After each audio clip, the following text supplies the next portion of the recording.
Hello guys, and welcome to another video. And this one we're going to be doing a little bit of discussion on the new Kaom's Binding unique belt. And once again, I believe this is a drop that's specific to the Trial of the Ancestors League.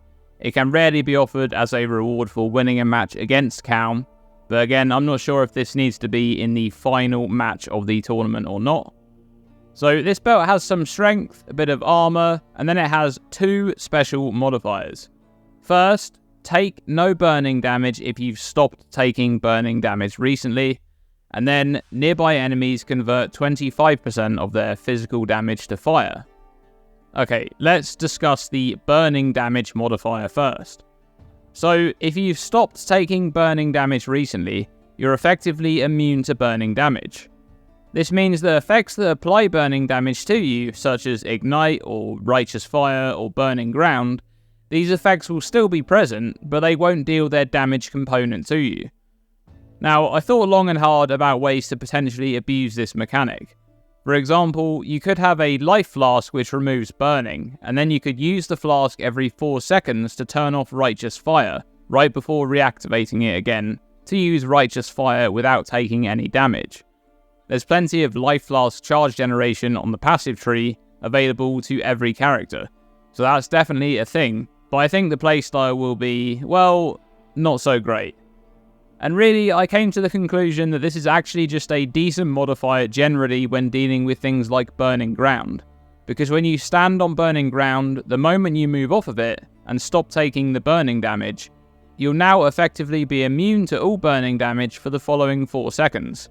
Which is really good when you think about it, playing maps that have Burning Ground all over the place, as Burning Ground can be quite annoying, especially for builds which lack recovery. Alright, let's take a look at the other special modifier on this belt. Nearby enemies convert 25% of their physical damage to fire. And it's that word again, nearby.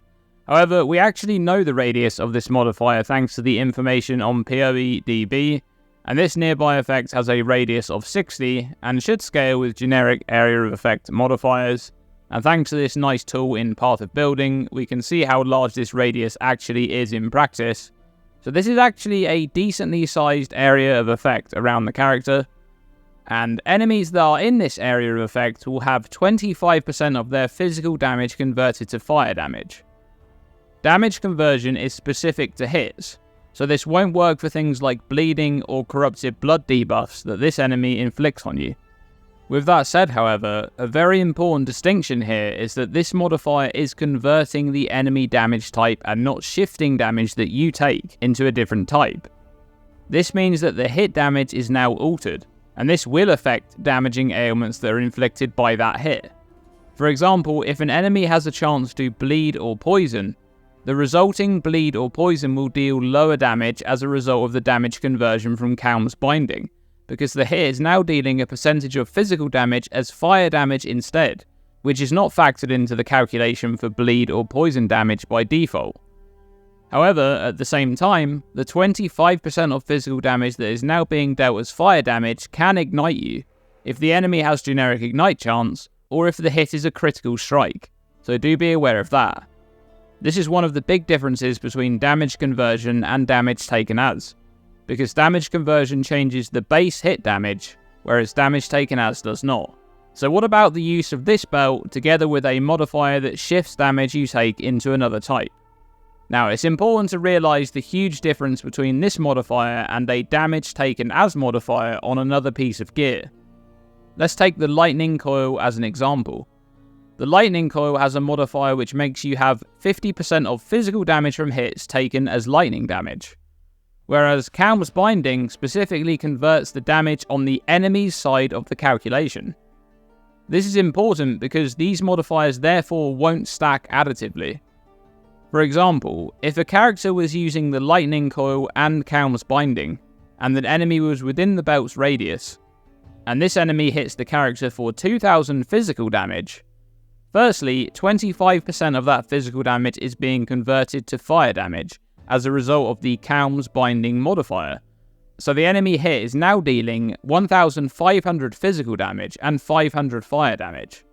Then the Lightning Coil's damage taken as modifier comes into play, and 50% of the physical damage is instead taken as lightning damage. So the end damage of the hit is 750 physical damage, 750 lightning damage, and 500 fire damage.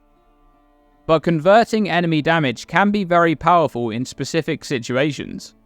For example, the Searing Exarch boss has a basic attack ability and the Annihilation Barrage ability, both of which have 75% of physical damage converted to fire. Because this belt directly converts damage on the enemy's side of the calculation, this would make both of those abilities now deal pure fire damage, which can be very beneficial.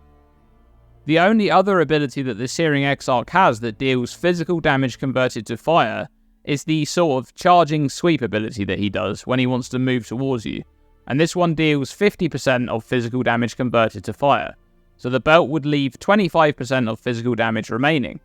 And of course, anytime you're forcing enemy physical damage to deal a different damage type, either by conversion or a damage taken as modifier, any remaining physical damage of those hits will be mitigated by your armor, and the belt does provide a decent amount of armor as well. So your total armor value is going to be considerably more effective against the smaller physical damage hit after conversion. And overall, I think Kaom's Binding is a great belt. Obviously, it is competing with a lot of very strong options on the belt slot, just like the Defiance of Destiny amulet that we discussed on this channel a little while back. So I think it will struggle to compete with some of the really strong options, but on some builds it will be a great pickup. A very big shout out, as always, to my channel members for your ongoing support. You can join them and support the growth of this channel by clicking the join button below the video. And that's it for this one. Thank you for watching, and as always, stay tuned and stay safe.